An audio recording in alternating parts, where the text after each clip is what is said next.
Shalom, bien-aimés frères et sœurs en Jésus-Christ, notre Seigneur.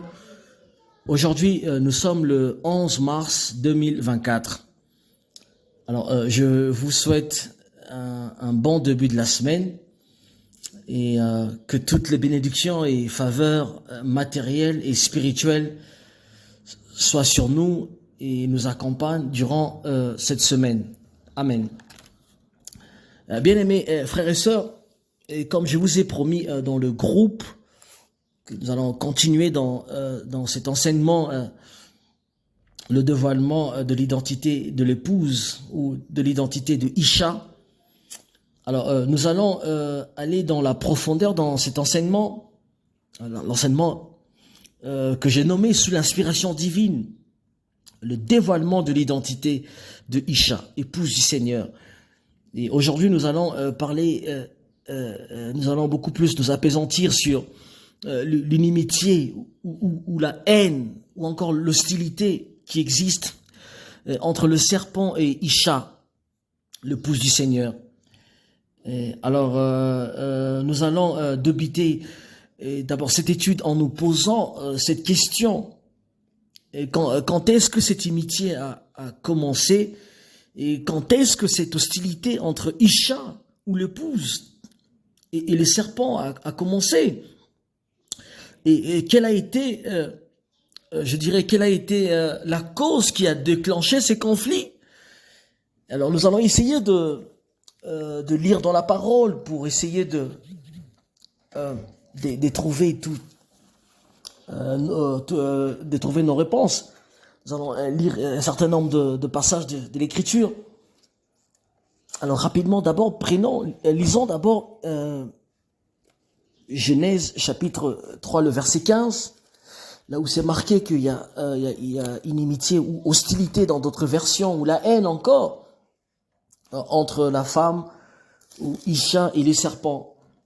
Alors je suis en train de lire Genèse chapitre 3, le verset 15, je lis au nom du Seigneur Jésus-Christ, il nous est dit, je mettrai inimitié entre toi et la femme, et entre ta postérité et sa postérité. Celle-ci t'écrasera la tête et tu lui blesseras le talon. Amen. Alors, bien-aimés frères et sœurs, nous allons rapidement lire prendre encore une autre écriture, nous allons lire dans Matthieu chapitre 4, le verset 1er. Matthieu 4, le verset 1er. Laissez-moi retrouver ce passage rapidement. Matthieu chapitre 4, le verset 1er. Matthieu 4, le verset 1er. Laissez-moi retrouver cela rapidement. Je suis dans Matthieu chapitre 4, le verset 1er. Il nous est dit... Alors Jésus fut amené par l'Esprit dans le désert pour être tenté par le diable. Je m'arrête là, je répète encore. Alors Yeshua fut amené par l'Esprit dans le désert pour être tenté par le diable. Alors nous allons lire la dernière écriture, nous allons lire dans Jérémie 31. Laissez-moi lire dans Jérémie 31. Je vais lire dans Yirmeya ou Jérémie, le prophète Jérémie 31. Je vais lire le verset 21 et 22, Yirmeya ou Jérémie 31, 21 et 22, j'ai lu au nom du Seigneur Yeshua, il nous a dit, dresse des signes, dresse des signes, place des poteaux, prends garde à la route, au chemin que tu as suivi. Reviens, Vierge d'Israël, reviens dans ces villes qui sont à toi. Jusqu'à quand seras-tu errante, fille égarée, car l'Éternel crée une chose nouvelle sur la terre. La femme recherchera l'homme. J'aimerais répéter, laissez-moi répéter encore pour la meilleure compréhension. Dresse de signes, place de poteaux, prends garde à la route, au chemin que tu as suivi. Reviens, Vierge d'Israël, reviens dans ces villes qui sont à toi. Jusqu'à quand seras-tu errante, fille égarée? Car l'Éternel crée une chose nouvelle sur la terre. La femme recherchera l'homme. Amen. Alors, mes bien-aimés frères et sœurs, nous allons maintenant entrer dans la profondeur. Par définition, nous allons d'abord commencer par définir ce que c'est l'inimitié ou l'hostilité. Et par définition, l'inimitié ou l'hostilité est une aversion qu'on a pour quelqu'un et qui dure longtemps. C'est une antipathie naturelle qui existe entre certains animaux, par exemple. C'est-à-dire, lorsqu'on parle de l'inimitié entre deux personnes, cela signifie que les personnes ne peuvent jamais se réconcilier, bien-aimés frères et sœurs. Ça, c'est très important. Il faut souligner cet aspect. C'est-à-dire, les deux personnes ne peuvent jamais se réconcilier. Donc, elles sont diamétralement opposées. Alors, ici, nous voyons que le serpent ou le Satan, parce que nous savons que le serpent est l'image de Satan ici, est l'ennemi juré de l'Église, épouse du Christ. Et frères et sœurs, j'ai toujours dit, et j'aimerais aujourd'hui encore le répéter une fois de plus, ils peuvent y avoir de sorciers dans ta famille, dans nos familles, ma foi, des sorciers, ça manque pas. Dans toutes les familles, on manque pas, toutes les familles ne manquent pas de sorciers, des occultistes, de magiciens. Mais bien aimés, frères et sœurs, nous devons toujours savoir que notre pire ennemi, ce ne sont pas ces gens-là, ce ne sont pas le membre de nos familles, ce ne sont pas ces gens-là. Oui, nous savons que ce genre, le magicien, occultiste, les sorciers, ils sont possédés par l'esprit du mal. Ils sont possédés par l'esprit du mal. Ils sont possédés et conduits par l'esprit du malin pour faire du mal. Mais la source, c'est Satan. Bien aimés frères et sœurs, ton pire ennemi, c'est Satan. Église du Seigneur, notre pire ennemi, c'est Satan. Frères et sœurs, quand les choses ne marchent pas, c'est Satan qui cherche toujours. C'est lui le tentateur. C'est vrai, il peut posséder nos frères et sœurs dans la famille, tout ça. Satan peut utiliser des hommes, il utilise des hommes comme des instruments. Mais la source, c'est lui. C'est lui notre pire ennemi. Ce ne sont pas les gens. Et alors nous allons, frères et sœurs, notre bien-aimé frère Paul va le dire. Il va nous le montrer clairement il va le marquer dans Éphésiens chapitre 6, le verset 12. Et Paul, notre bien-aimé, et Paul va nous dire quelque chose de très important ici. Il dit, c'est marqué, il dit, car nous n'avons pas à lutter contre la chair et les sangs, mais contre les dominations, contre les autorités, contre le prince de ce monde de ténèbres, contre les esprits méchants dans le lieu céleste. Bien-aimés frères et sœurs, nous n'avons pas à lutter contre la chair et le sang.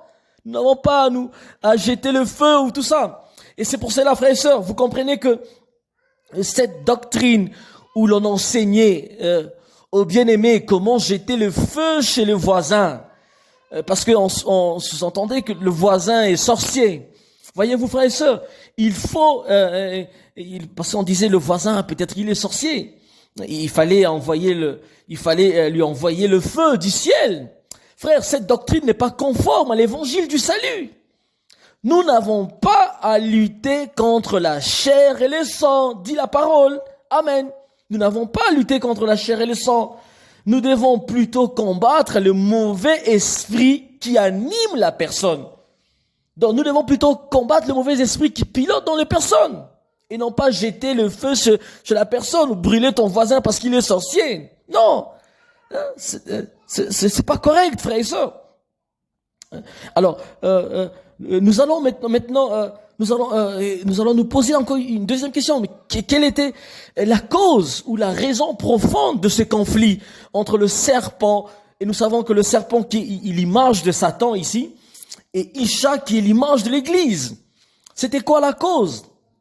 C'était quoi la cause de cette haine? C'était quoi la cause de ce conflit? De cette inimitié qui existe? C'était quoi la cause? Bien-aimés frères et sœurs, et je voudrais aussi marteler quelque chose rapidement, mes précieux frères et sœurs. Et quand je parle de Isha, l'épouse du Seigneur, j'inclus aussi Israël. Oui, bien-aimés frères et sœurs, quand je parle de Isha ici, j'inclus Israël. Israël est dedans. Et parce que nous savons que la première église a été bâtie en Jérusalem le jour de la Pentecôte. Oui, le jour de la Pentecôte, cette église était à 100% juive. Bien-aimés frères et sœurs. Et aucun membre de nation, aucun homme, aucune femme faisant partie de nation était dans la chambre haute le jour de la Pentecôte. Donc Isha, premièrement, doit être compris comme Israël et ensuite l'église des nations.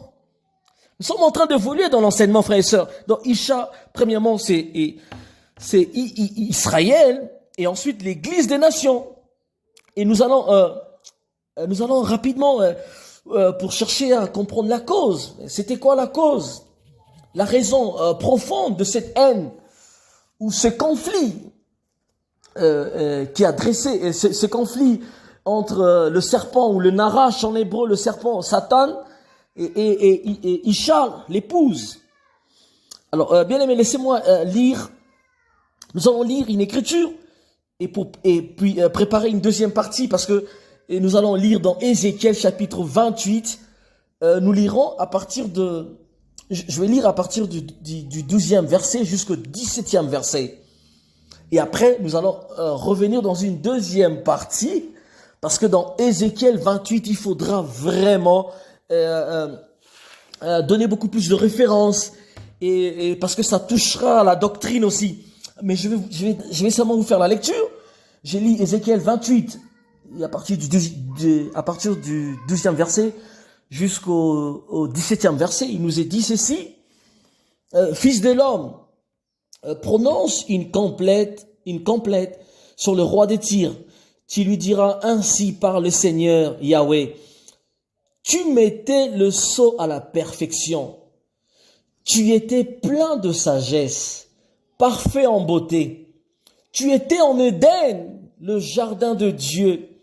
Tu étais couvert de toute espèce de pierres précieuses, de sardoine, des topazes, des diamants, des chrysolites, d'onyx, de jaspe, de saphir, de scarboucle, d'émeraude et d'or.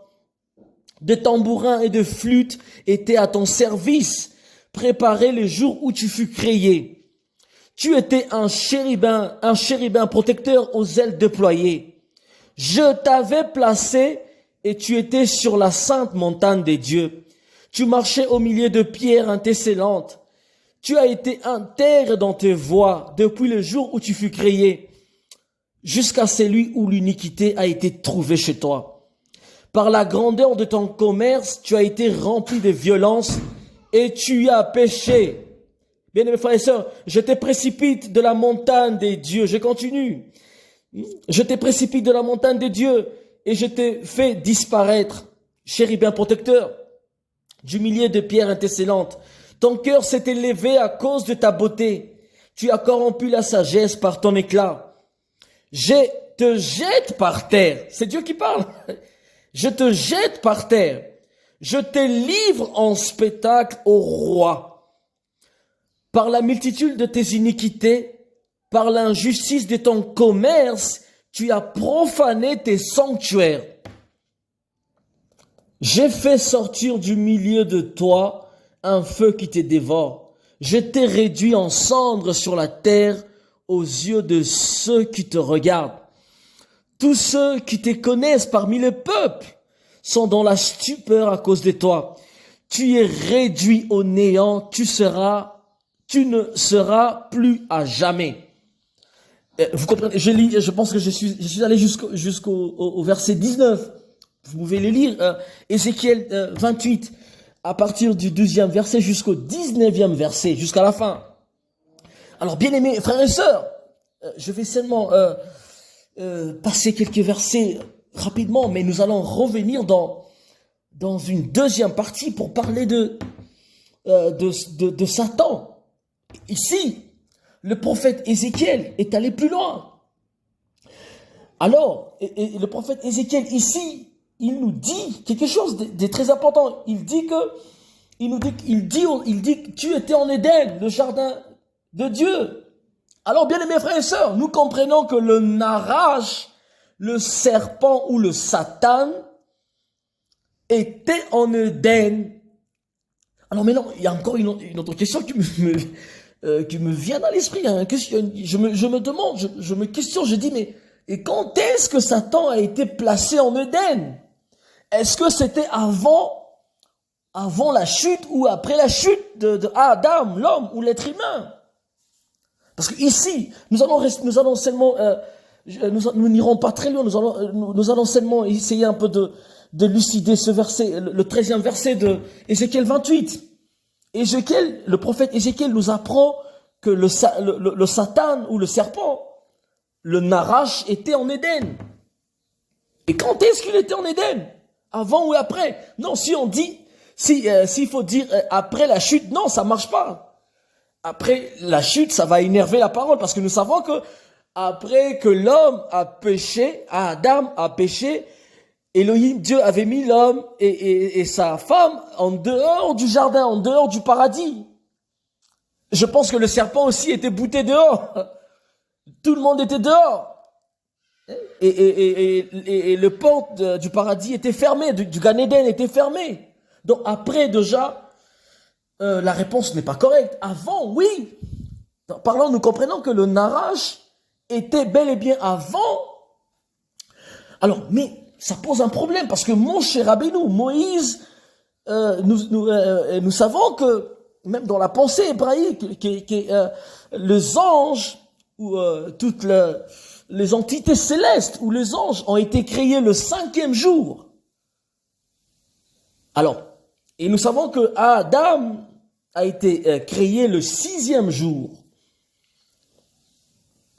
pour couronner toute la création. Mais le Narash ou toutes les entités célestes, les anges, ont été créés le 5e jour. C'est pour cela beaucoup de gens disent, oui, Satan était là avant. Satan était là avant Adam. Vous voyez, Satan était en Éden avant. Certaines personnes peuvent dire, oui, il était là avant. Mais nous allons prendre la dernière écriture avant de clôturer. Laissez-moi prendre la dernière écriture et nous allons nous plonger dans la pensée hébraïque. Retournons dans Bereshit 1er, 26, 27. Nous retournons dans Genèse chapitre 1er, le verset 26 et 27. Qu'est-ce qu'il nous est dit? Il nous est dit ceci, bien-aimés frères et sœurs, 26, 27. Puis Dieu dit, faisons l'homme à notre image, selon notre ressemblance, et qu'il domine sur le poisson de la mer, sur les oiseaux du ciel, sur le bétail, sur toute la terre, et sur tout le reptile qui rampe sur la terre. Dieu créa l'homme à son image, il le créa à l'image des dieux, il le créa l'homme et la femme. Oui, frères et sœurs, c'est correct, amen. Vous savez quoi, mes précieux bien-aimés? Ici, il nous est dit que le verset 27 est très important. Dieu créa l'homme à son image. Si vous avez votre Bible en hébreu, les mots image ici, on nous renvoie les mots image chez Tselem. Tselem. Et en réalité, Tselem, qu'est-ce que signifie Tselem en français? Oui, Tselem signifie aussi l'image. Mais Tselem, parce que l'hébreu est polysémique, Tselem signifie l'ombre.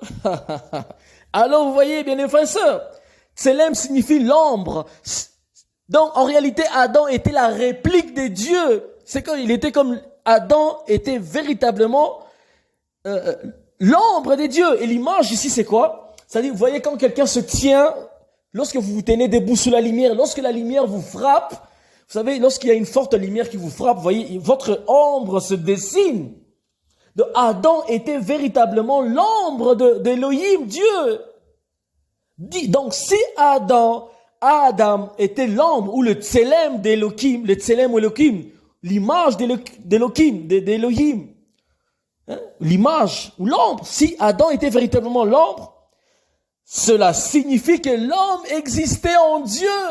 Alléluia. Cela signifie que nous étions en Dieu. L'homme a existé dans la pensée de Dieu, frères et sœurs. Donc, même si Dieu avait créé les entités ou les anges. Dieu a pu créer les anges le 5e jour. Alors par là, nous comprenons par Tselem, Elohim, ou l'ombre d'Elohim, ou l'image, nous comprenons que Adam existait en Dieu. Frère, nous étions en Dieu dans la pensée d'Elohim. Alors Dieu existe de toute éternité. Notre Dieu n'a pas de commencement ni de fin. Il est éternel. Nous étions en Dieu dans sa pensée. Nous étions en Dieu dans sa pensée, bien aimés frères et sœurs. Nous allons revenir d'abord pour parler, pour marteler sur le Tselem Elohim, ou l'image, si vous voulez, l'ombre d'Elohim. C'est quoi le Tselem en hébreu? Nous allons décortiquer Tselem pour prouver que l'homme a existé en Dieu. Nous étions en Dieu dans sa pensée. Vous savez, lorsque quelqu'un bâtit une maison, par exemple, un architecte, laissez-moi vous donner cet exemple, peut-être que ça peut vous aider. Lorsque quelqu'un bâtit sa maison, frère, avant que l'architecte puisse donner le plan de la maison, le plan existait où? C'est-à-dire, il faut que l'architecte prenne un bout de papier et commence à dessiner, faire ce qu'on appelle le croquis. Je sais pas, j'ai pas fait ce truc. Ce qu'on appelle les croquis. Il fait maintenant le plan. Il fait un plan de la maison. Ma maison aura 5 chambres, il y aura toilette, il y aura salle de bain, machin. Mais la maison, c'est-à-dire, cette maison était en lui. D'abord dans son esprit. Bien aimés frères et sœurs, vous voyez comment est-ce que notre esprit est connecté à Elohim avant même la conduite. C'est pour cela, frère, bien aimés, nous devons nous réveiller aujourd'hui. Notre esprit était connecté, nous sommes sortis de la source, nous sommes sortis de Abba, qui est notre Père. Lui, le Père des esprits. Voyez-vous, frères et sœurs, nous étions en lui. Avant. Vous voyez, il s'est mis à créer le choses, les cieux, la terre, les anges. Mais nous étions en lui. Mais Dieu a voulu que nous puissions créer maintenant, pour mettre sa création, nous étions en lui. Dieu a voulu que nous puissions, pour que nous puissions nous manifester. Parce qu'il y a d'abord la conception et la manifestation, voyez-vous. Nous étions dans sa pensée. Mais il aurait fallu pour que nous puissions nous manifester. Dieu a attendu jusqu'au 6e jour pour créer l'homme. Dans le 6e jour, en réalité, c'est le jour c'est le jour où l'homme, Adam, s'est manifesté. Mais il existait déjà dans la pensée de Dieu. Comme je viens de l'expliquer ici. Un architecte qui a le plan de la maison dans son esprit. Et quand il prend une feuille, un stylo, une plume, il met par écrit. Il fait coucher maintenant son plan. Mais le plan existe bel et bien dans son esprit. Et l'homme était ce plan. Parce que Adam était un projet. Nous allons revenir. Que le Seigneur vous bénisse. Bien-aimés frères et sœurs, si jamais vous pouvez partager cet enseignement, nous allons revenir encore pour maintenant parler de Ézéchiel 28, 12. Nous allons essayer d'aller en profondeur, faire parler la Bible. Nous allons faire chanter la parole. Nous allons faire chanter la Bible. Voir quelques mélodies qui sont dans la Bible. Quelques versets qui font écho avec Ézéchiel 28. Comment est-ce que le serpent se retrouve en Éden? Que faisait-il en Éden? Et la Bible, on nous apprend déjà que Satan fut un chérubin protecteur. Nous allons le voir dans la prochaine vidéo. Que le Seigneur Yeshua vous bénisse. Amen.